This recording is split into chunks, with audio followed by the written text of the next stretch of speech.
Bismillahirrahmanirrahim. Al-khamisu kalbun walau mu'allaman lisaydin awil hirasati aw nahwihima. Najis yang nomor kelima yaitu adalah najis anjing, najis kalbun, kalau bahasa Arabnya kila kalbun, najis anjing, walau mu'allaman, walaupun anjing tersebut itu adalah anjing pelacak, walaupun anjing tersebut anjingnya pintar, tetap dihukumi najis.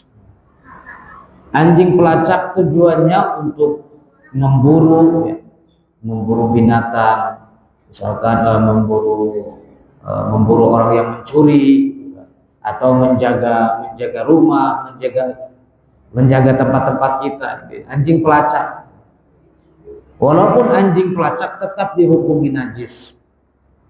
Tapi di sini Syekh Nawawi menuliskan hikmah. Ada 10 kelakuan anjing yang terpuji. Ada 10 kelakuan anjing yang terpuji. Yang bagi lil mu'minin alla yakhlu minha. Yang mana 10 kelakuan anjing ini penting bagi orang mukmin untuk mempunyainya.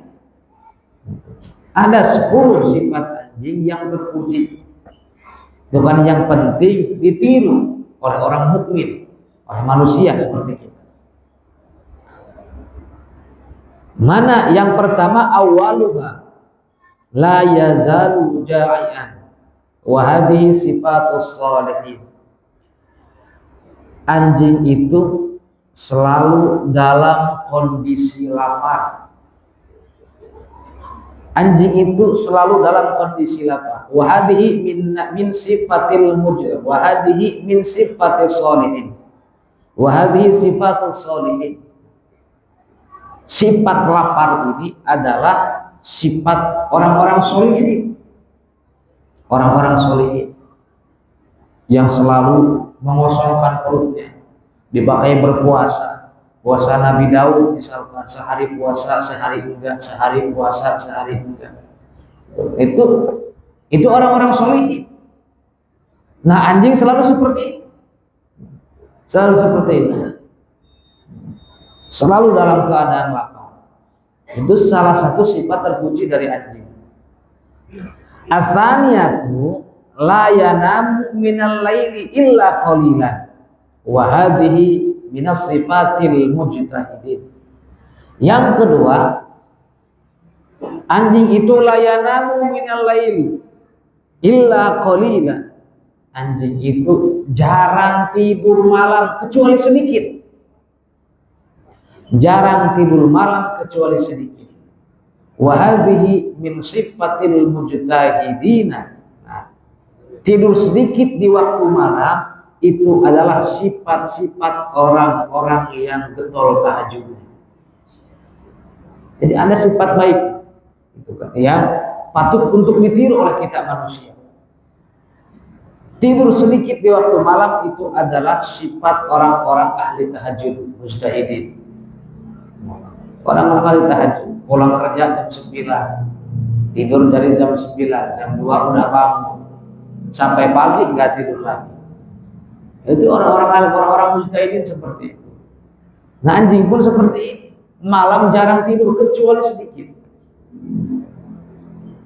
Yang ketiga, walau turida fil yaumi alfa marratan ma buriha min babi sayyidihi wa hadhihi min alamatis shalihin. Sifat mahmudah anjing itu yang nomor ketiga, ketika diusir oleh majikannya. Misal ada orang yang mempunyai peliharaan anjing, majikannya mengusir anjing tersebut fil yaumi alfa marratan, walaupun diusirnya sebanyak 1000 kali, ma bariha min babi sayyidihi, anjing tersebut tidak akan pergi dari pintu tuannya, tidak akan pergi dari pintu bos, enggak baperan, enggak.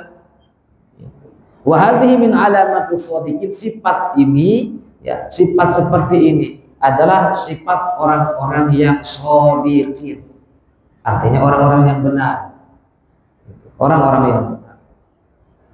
Yang nomor keempat, idza mata lam yakhluq mirasan, wa hadhihi min alamati zahid, anjing ketika mati lam yakhluq mirasan, dia tidak meninggalkan harta warisan. Dia tidak meninggalkan harta warisan. Wa hadhihi min alamati zahidin, ini adalah ciri-ciri orang yang zuhud. Yang zuhud terhadap dunia, yang zuhud terhadap harta. Al-khamisatu ayyakna'a minal ardi bi adna mawadhi, wa hadhihi min alamatir radhi. Yang nomor kelima, anjing menerima ditempatkan di tempat terbawah, misalkan di tanah, ya, di tempat yang kurang layak, tapi dia tetap ridho, tetap ikhlas, tetap enjoy. Nah, ini min alamatir radin, ini adalah salah satu ciri-ciri orang yang ridho. Makanya ini kan kata Syekh Nawawi, yang bagi min ala yakhlu minha. Itu kan penting bagi orang mukmin untuk mencontoh sifatnya. Ketika ditempatkan di tempat yang kurang nyaman, misalkan tempatnya di tanah, tidak pernah komplain sama bosnya, tidak pernah marah. Ini adalah ciri-ciri, bukan sifat seperti ini adanya di orang-orang yang ridho. Asadisatu ayyang dhura ila kulli ma yara hatta yatrahal luqmatan, wa hadhi min akhlaqil masakin. Anjing selalu melihat setiap orang yang melihatnya agar ia dilempari secuil makanan. Ini merupakan akhlaknya para hamba yang miskin. Nah, makanya bisa kita lihat ketika misalkan kita melihat anjing, kita makan. Anjing suka ngeliatin, pengen dikasih. Ini adalah ciri manusia, atau misalkan sifat seperti ini ada di akhlaknya, akhlak orang-orang yang miskin. Ketika ada orang makan ngeliatin, di dalam hatinya pengen dikasih. Ada yang makan enak, dia ngeliatin, pengen dikasih. Yang nomor ketujuh, annahu law urida wa khufiya alaihi turab fala yaghdab wa la yahqid, wa hadhihi min akhlaqil asyaqin. Yang nomor ketujuh, apabila anjing diusir dan dilempari debu, ia tidak akan marah dan dendam. Dendam terhadap orang yang melemparnya. Ini merupakan akhlaknya para hamba yang asyikin, atau yang mencintai Allah Subhanahu wa ta'ala. Ketika misalkan ada anjing dilempari debu, gitu kan, dilempari debu, dia tidak merasa debu, tidak merasa bentuk, gitu kan, dan tidak mempunyai dendam. Misal ada anjing di sini, kita lempari batu, gitu kan, kita lempari debu, misal keesokan harinya ketemu lagi sama kita, dia tidak akan dendam sama kita, tidak. Atau misalkan dilempari batu hari ini, sebulan misalkan benci sama kita anjingnya, enggak. Nah, ini salah satu kelakuan terpujinya yang harus ada di dalam diri kita ketika kita dibenci oleh orang, gitu kan, disakiti oleh orang. Jangan mempunyai dendam, gitu kan, dan jangan mempunyai sifat bendu, bukan kecewa dan dendam terhadap orang tersebut. Makanya jika melihat perkara seperti ini, manusia banyak yang kelakuannya kalah dengan anjing. Dari poin yang ini, yang nomor 7, anjing ketika dilempari debu, dilempari batu, dia tidak pernah dendam terhadap orang yang melemparnya. Ini anjing, makhluk yang najis, kulitnya najis, pokoknya semuanya najis, sampai ke air maninya najis.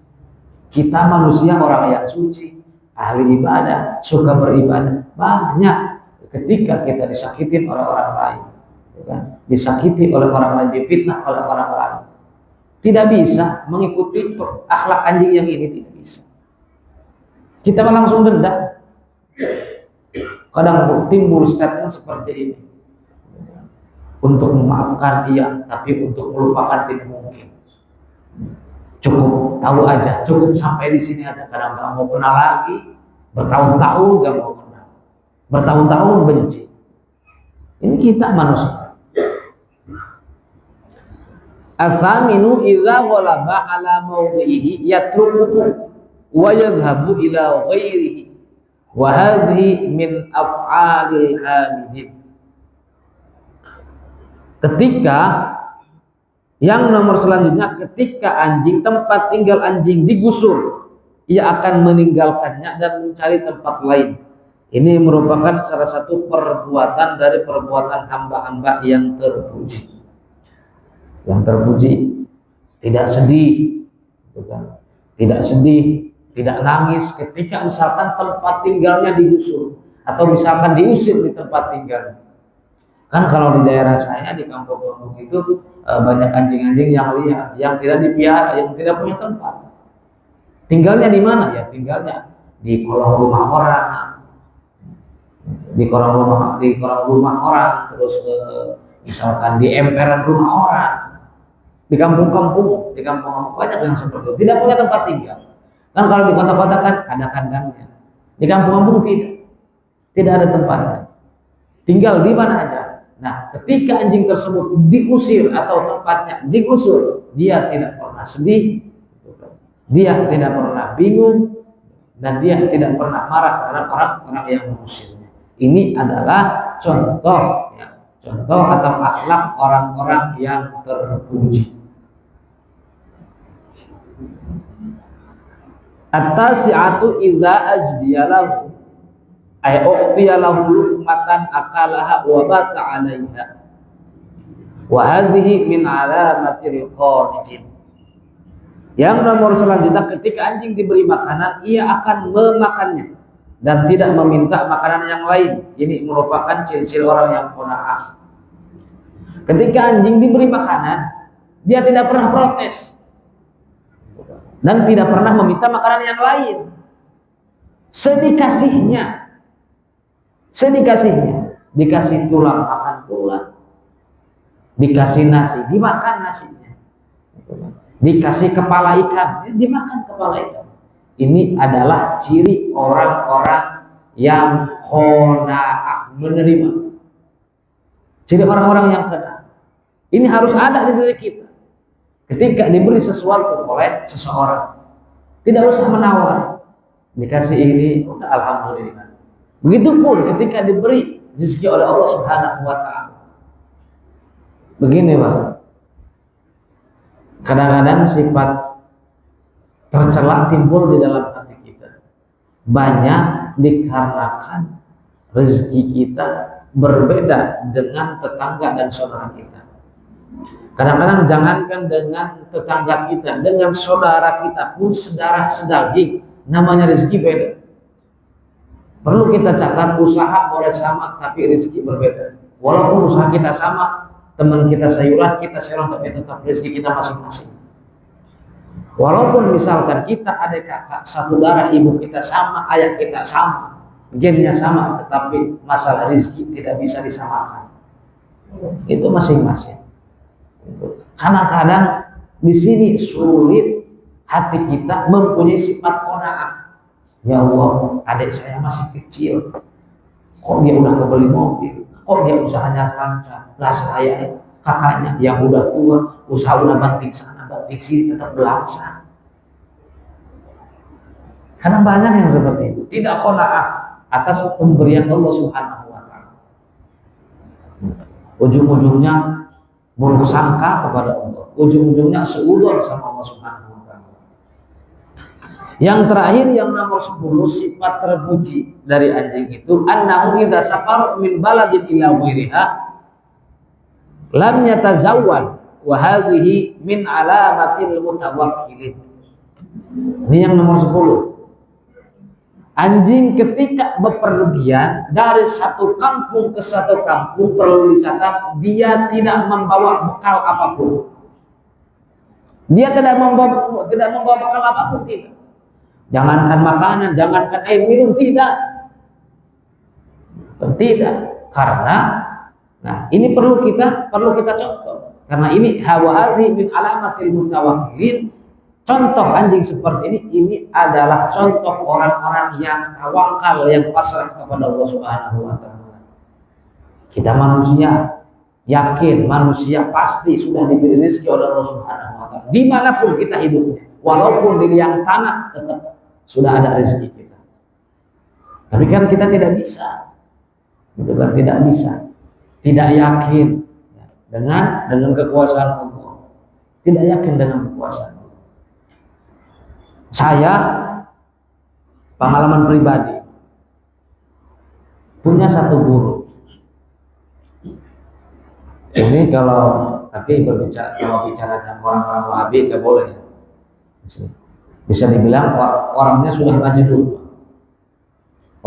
maju, tapi sekarang sudah meninggal.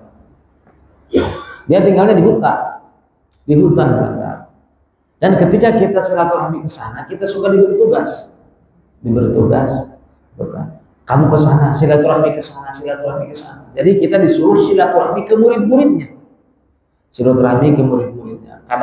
Kadang menyampaikan surat, menyampaikan amanat dari dia. Ada teman saya satu kamar sama saya di pesantren. Dia diberi tugas dari Bogor, suruh menyampaikan surat ke Palembang. Silahkan kamu pergi ke Palembang, antarkan surat ini ke murid saya. Tapi syarat kamu ke Palembang jangan bawa uang, jangan bawa kendaraan. Diikuti. 1 minggu nyampe ke Palembang, gak bawa uang, gak pakai kendaraan. Nyampe ke Palembang. Yakin dengan rezeki dari Allah, yakin dengan kekuasaan Allah. Berangkat dari Bogor jalan kaki. Syarat jangan bawa uang, jangan pakai kendaraan, jangan minta, jangan. Dikasih ambil, tapi jangan minta. 1 minggu nyampe ke Palembang. Pulang dari Palembang dapat 2 minggu, ada yang hanya umroh gratis. Itu kekuasaan Allah. Saya melihat dengan mata kepala saya sendiri. Itu adalah ciri orang-orang yang tawakal kepada Allah Subhanahu wa taala. Nah, ini ada di sifatnya anjing. Makanya kita manusia jangan sampai kalah. Jangan sampai kalah dengan anjing. Najis yang selanjutnya yaitu adalah babi, sudah dijelaskan ya. Sudah dijelaskan kemarin, anjing babi itu najisnya najis mughalladh. Yang selanjutnya as-samin, yang nomor 8, maniyuha tab'an li aslihi. Air maninya pun sama, air mani anjing, air mani babi itu sama hukumnya najis. Yang nomor ke-9, at-tasi'u ma'u qur'in taghayyara ta'muhu aw rihuhu aw launuhu li'annahu damun mustahilun. Fa illam yataghayyar fa tahirun kal irqi khilafan birrafi. Yang nomor ke-9, najis ini termasuknya najisnya najis mutawassithah, yaitu ma'ul qor'in, cairan luka. Cairan luka taghayyara ta'muhu, yang sudah berubah wanginya, sudah berubah warnanya, dan sudah berubah rasanya. Nah, timbul pertanyaan, bagaimana kalau misalkan air luka ini tidak berubah? Tidak berubah, najis atau tidak? Fa illam yataghayyar fa tahirun kal irq. Jika air luka tersebut tidak ada perubahan, maka tetap dihukumi suci, sama seperti keringat. Keringat suci hukumnya. Nah, jadi catatan, jika air luka, misalkan ada luka bekas bacok, atau misalkan luka lecet habis, misalkan jatuh dari motor, kan suka ada cairannya yang bening, cairannya yang bening itu. Jika cairan yang bening itu tidak berubah, artinya misalkan ketika kita pegang cairannya tidak berbau, tidak bau, misalkan baunya tidak bau, nggak ada baunya misalkan, sama seperti keringat misalkan, itu suci. Tapi jika misalkan ada baunya atau misalkan warnanya bening, tadinya bening jadi agak kemerahan, misal tadinya bening jadi agak kemerahan warnanya, atau misalkan ketika kita cobain gitu, rasanya agak beda, maka itu dihukumi najis, dihukumi najis. Makanya ketika misalkan kita mempunyai luka, ada cairan keluar, kita cek dulu cairannya berubah atau tidak. Jika berubah, sebelum sholat wajib dibersihkan dulu. Jika berubah, jika berubah. Karena apa sebabnya bisa disebut najis? Li'annahu damun mustahilun, dikarenakan cairan luka tersebut itu adalah damun mustahilun, darah yang berubah. Tadinya darah berubah jadi bening, cuman sudah berubah rasanya, sudah berubah warnanya, dan sudah berubah wanginya. Itu makanya dihukumi najis. Adapun misalkan cairannya bening tetapi tidak berubah, maka itu suci, hukumnya sama saja seperti keringat, sama saja seperti keringat. Timbul pertanyaan, bagaimana kalau misalkan cairannya keluar di tengah-tengah sholat? Misalkan di tangan kita ada luka, misalnya bekas bacok atau bekas jatuh, sebelum sholat kering, sudah steril misalkan sebelum sholat. Ketika di bawah sholat cairannya keluar dengan sendirinya, dengan sendirinya. Nah, bagaimana hukum sholatnya? Maka sholat tersebut dimakruh. Sholatnya tidak batal, lanjutkan saja, karena itu keluar dengan sendirinya tanpa ada ikhtiar kita. Beda lagi ketika misalkan kita sholat, di tengah-tengah sholat misalkan kita openin lukanya, misal keluarlah cairan, misal, maka itu dihukumi batal karena keluarnya tidak dengan sendirinya. Jadi keluarnya disebabkan dengan misalkan tangan kita, begitu.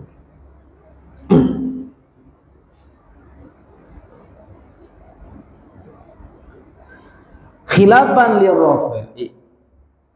Nah, ini tapi ikhtilaf ya dengan Imam Rafi'i. Aw ikhtalata bi ajnabiyyin li anna mahal al-afyi an ma'ikruhin wa kadza al-mutanaffitu was-sadid wa nahwiha lam tatakhallat bidzalika walau min nafsihi kada min ainihi wa rafihi. Jadi jika ada cairan yang tidak berbau, itu tetap dihukum suci, seperti keringat. Ini ikhtilaf dengan Imam Rafi'i. Au ikhtalata bi ajnabiyyin, atau misalkan cairan tersebut tercampur dengan cairan yang lain, maka tetap itu dihukum najis walaupun cairannya misalkan tidak berubah. Contoh, di tangan kita ada luka, keluar cairan, tapi cairannya tidak berubah, tetap bening, nggak campur kuning, nggak campur merah, nggak bening, tetapi tercampur dengan cairan lain. Contoh misalkan di sini dicontohkan, contoh misalkan tercampur dengan air liur kita, atau tercampur misalkan dengan air mata kita, maka cairan tersebut bisa berubah menjadi najis dikarenakan sudah tercampur dengan cairan yang lain. Contoh, kadang-kadang suka seperti ini, Pak. Misal habis jatuh Nah, ini kan lecet. Kadang-kadang suka banyak yang seperti ini.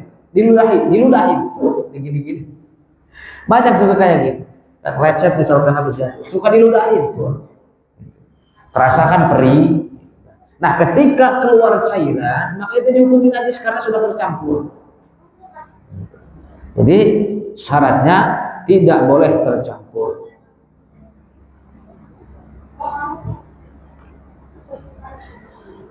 Yang nomor 10, sodidul wa huwa ma'u raqiqin yukhalituhu dam.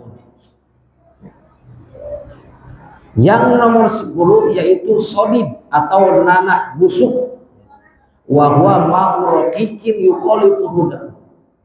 Nanah busuk itu yaitu cairan yang tercampuri oleh darah. Itu hukumnya najis. Hukumnya najis. Nanah busuk. Nah, bagaimana kalau misalkan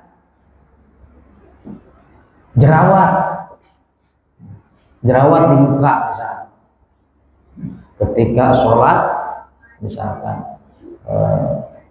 jerawatnya pecah, misalkan jerawatnya bukan jerawat biasa, misalkan jerawatnya jerawat yang kayak batu, jerawat batu gitu ya, yang misalkan di dalamnya itu ada nanahnya misalkan. Jika pecahnya dengan sendirinya, maka dimaafkan. Tetapi jika misalkan sama pecahnya jadi dengan ulah tangan kita, misalkan lagi sholat digaruk-garuk atau dipencet-pencet, nah keluar darahnya, keluar nanahnya, maka itu batal sholatnya. Itu maka najisnya tidak dimaafkan. Sama kayak nanah bisul atau cairan bisul sama. Jika keluar tengah-tengah sholat tapi keluar dengan sendirinya, maka itu tidak jadi masalah. Nanah busuk ya, baik misalkan nanahnya dari luka apapun, pokoknya berbentuk nanah busuk, maka itu dihukumi najis. Ketika dibawa sholat, maka sholatnya tidak sah. Al-hadi asyara al-qayhu di annahu damul mustahilun. Yang nomor ke-11 yaitu nanah. Nanah biasa, bukan nanah busuk. Kan ada nanah busuk, ada nanah biasa. Sama hukumnya najis. Nanah busuk, jika nanah biasa, kalau nanah biasa itu warnanya kuning. Warnanya kuning. Itu nanah biasa. Tapi jika nanahnya sudah nanah busuk, kuning campur merah. Kuning campur merah. Itu sama hukumnya najis. Hati-hati jika terkena pakaian. Jika kita mau sholat, misalkan di pakaian kita ada nanahnya, gitu kan, nanah biasa maupun nanah busuk, maka itu harus dihilangkan terlebih dahulu. Dihilangkan terlebih dahulu sebelum sholat.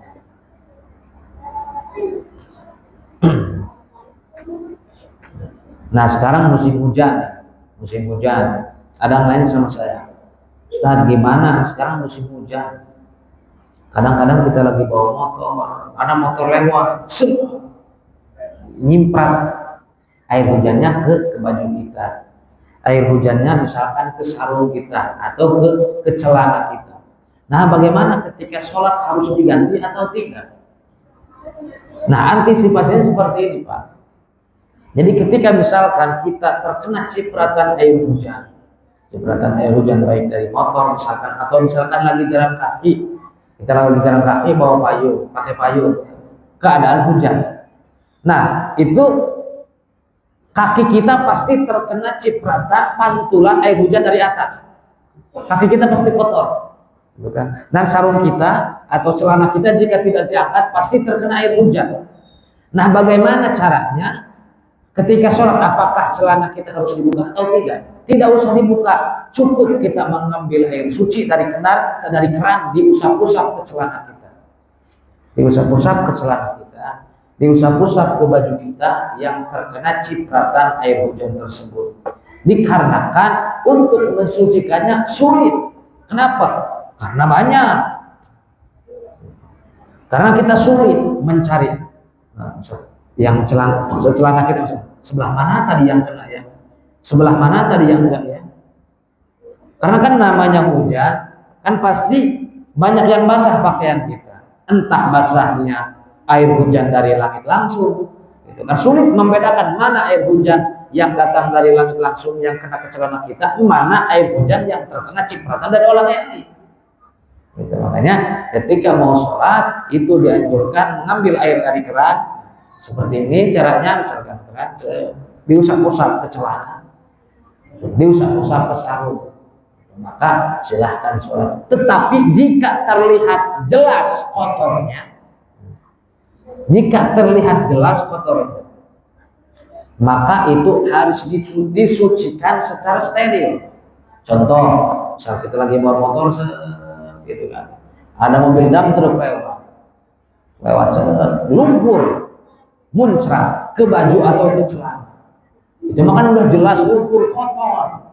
Nah itu mah harus dibersihkan secara steril, harus dicuci.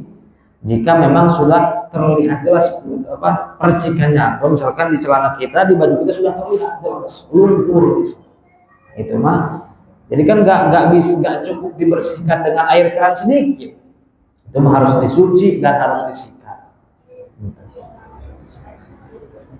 Sampai di sini silakan ada yang mau bertanya. Bentar lagi Isya.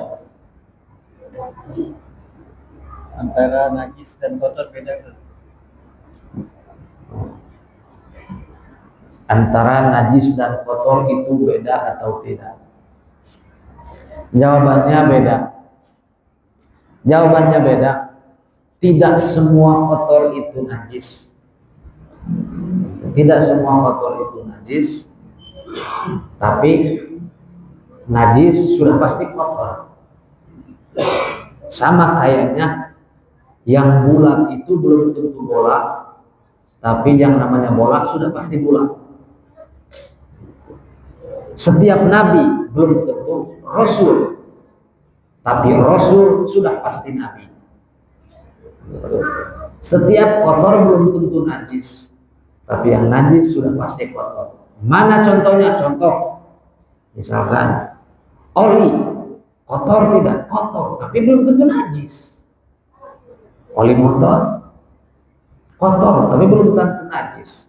Tanah, kotor, tapi belum tentu tanah najis, belum tentu. Makanya misalkan seperti ini, Pak. Kadang-kadang ada yang,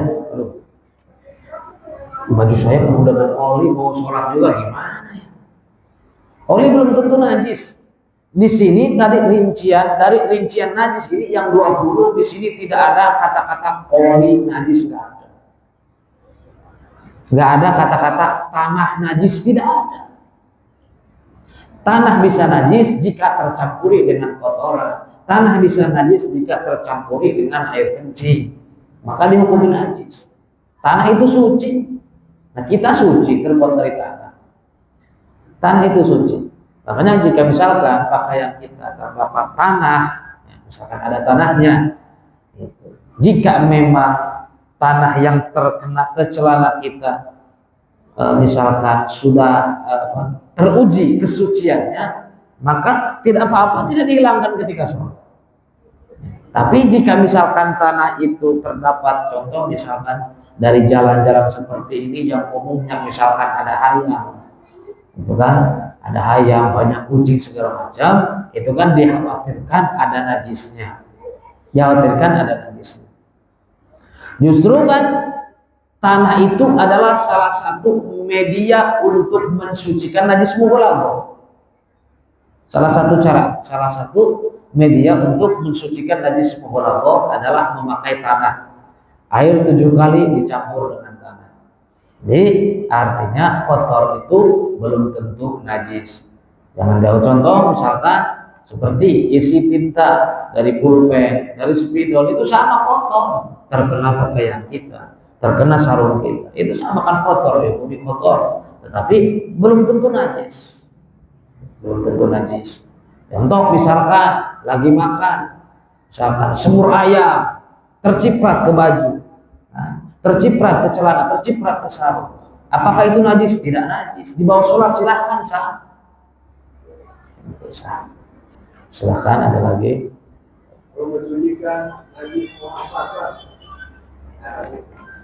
Mensucikan najis mukhaffafah. Cara mensucikan najis mukhaffafah di sini tathuru bi rasyil ma'i 'alaiha ma'al ghalabati wa izalati 'ainiha.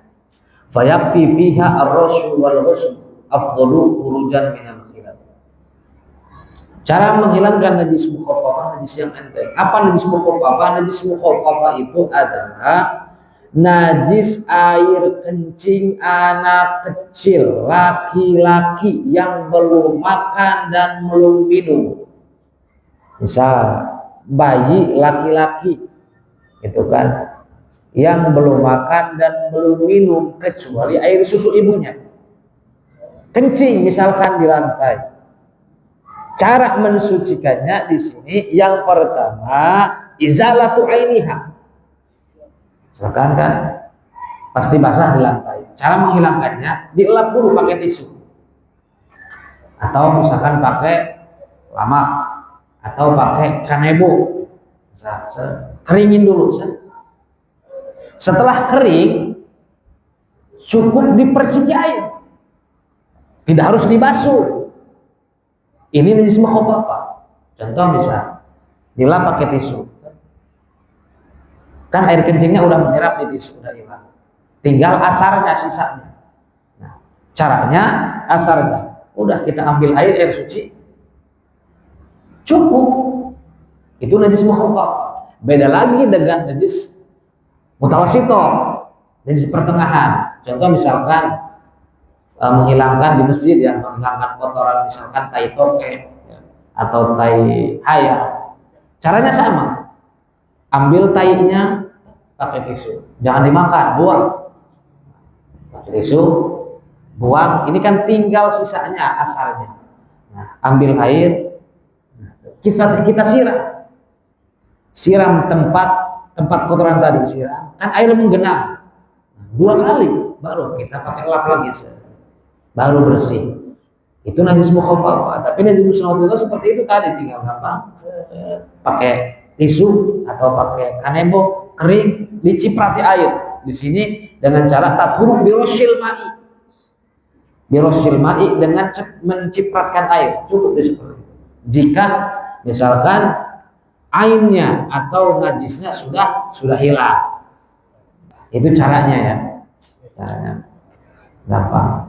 Yang paling sulit itu menghilangkan najis mughalladhah. Makanya hati-hati ya.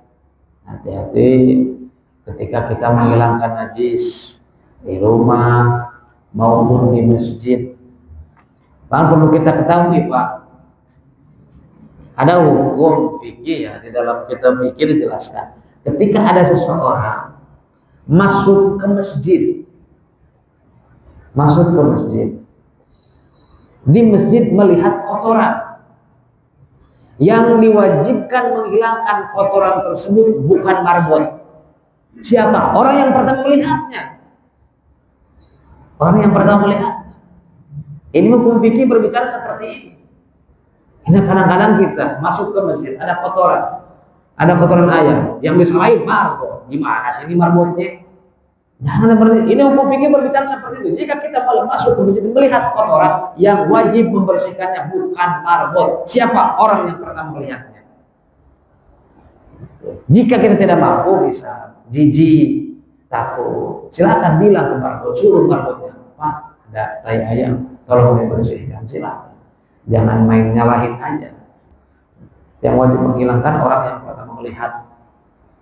Tidak lagi ya. Alhamdulillahirrahmanirrahim. Kajian pada ini telah selesai, mudah-mudahan bermanfaat khusus bagi diri saya, umumnya untuk para jamaah sekalian. Wassalamualaikum warahmatullahi wabarakatuh.